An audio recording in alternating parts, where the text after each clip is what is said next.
So if you guys are not aware, and if you don't remember, I made a video the other day talking about Subnautica 2, which is a video game that is up and coming. And there's a lot of drama surrounding Subnautica 2. The drama surrounding this game is coming from the fact that the developers that originated on the game, the people that essentially, founded the game and worked on the initial one, they all got fired. The leadership that was working on that game initially got fired, and they got replaced by some questionable leadership. One of the people they got replaced with was the person who basically worked on Callisto Protocol. And Callisto Protocol, a lot of people have a problem with because the game released a little bit buggy, had some issues and whatnot at launch. So players took this as a sign that Krafton was essentially trying to make this into a rushed project instead of letting the original developers take their time to work on the game and make sure that it's good before release. So that's how they took it. And then Krafton ended up making an entire new statement and whatnot, begging people to please, please, please, give them an opportunity, give them a chance, relax, everything's gonna be fine. People were very upset about it. But apparently now it gets even better. So the developers that got fired, apparently they're breaking their silence, right? And they said to find that I'm no longer able to work at the company I started stings, which is crazy, by the way. We know that the game is ready for early access release, and we know that you're ready to play it. So let's go over the entire thing that's happening here. This is again from IGN. It says that one of the co-founders of Subnautica 2 studio, Unknown Worlds, has released a statement about last week's shock decision to replace the leadership team, saying the decision to oust them stings. In a heartfelt post, Charlie Cleveland revealed on Reddit that while he and his colleagues believe Subnautica 2 was ready for early release, that decision is in Krafton's hands. A recent statement from the publisher, however, intimated a release was not imminent, as an update about the release schedule, including an early access timeline, would be coming soon. Now, here's the thing. So Krafton is saying that they don't have a timeline for early access, but that it's going to be coming soon. And then the person who got fired is saying, well, the game is ready for early access. So who do we believe here, right? Who do we actually believe here? Though not an explicit comment, the discrepancy perhaps shows a disconnect between Krafton and the studio's original management. It makes you wonder if the original developers are saying that the game is ready for early access and Krafton is saying, well, the game is not ready for early access and we'll let you know what it is, then clearly this wasn't a firing out of rushing the project, because if it was, they would just be pushing this thing out right away. It seems as if they're holding back for some reason, and I'm just not sure why that is. There's a lot of missing information here between both of these sides of the story.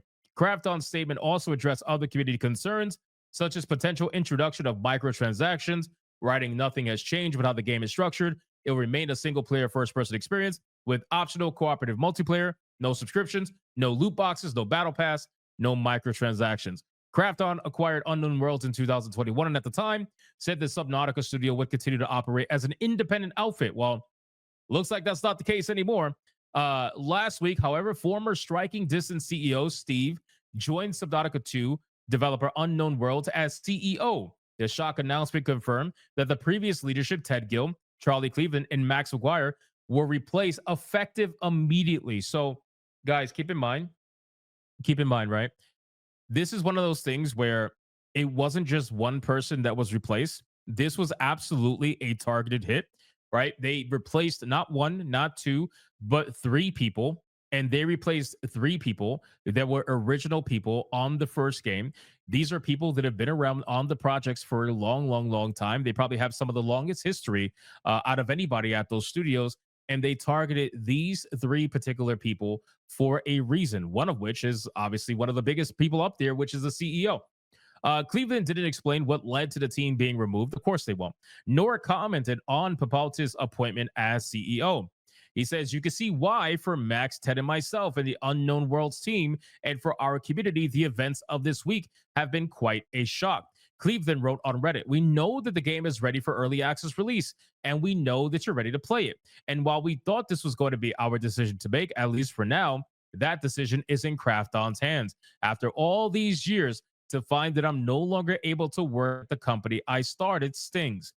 This is a pretty wild story, to be honest with you. It's one of those things where it's like, damn, man, what the hell happened over at this studio? And keep in mind, you guys know I say this all the time. pay attention to red flags, right? When we were talking about Mind's Eye and how the head of legal and the CFO left the company 1 week before the game came out, how that's a massive red flag. Come to find out that red flag was validated.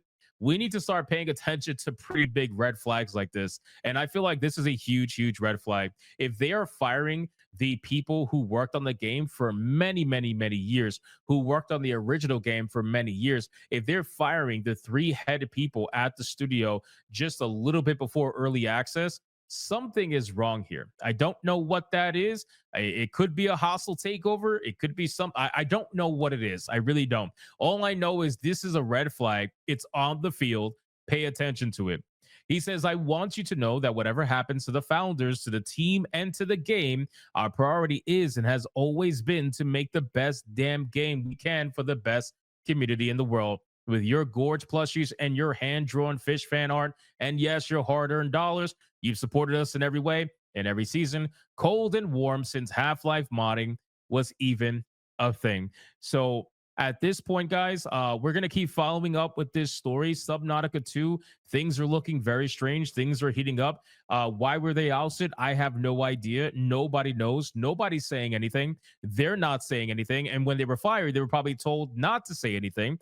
Maybe it's in their contract. Maybe they have an NDA. Maybe they got to wait till the game release. I don't know. All I know is it's chaos what's happening over here. Krafton is obviously trying to run damage control. They're trying to convince everybody who are fans of Subnautica that things are totally normal, to not look at this, like pretend like it's not happening. You know what I mean? It's like witnessing a murder on the street, and then somebody comes in to clean it up, and they're like, listen, you didn't see anything. You didn't hear anything. Nothing is happening. Go look the other way. That's exactly what Krafton is trying to do right now with Subnautica. And like I said, you can call it a hostile takeover. You can call it whatever you want. But as of right now, it's only the main heads of the studio they got replaced. There have been no replacements or firings for developers as of right now. I'm sure that could probably change maybe down the line.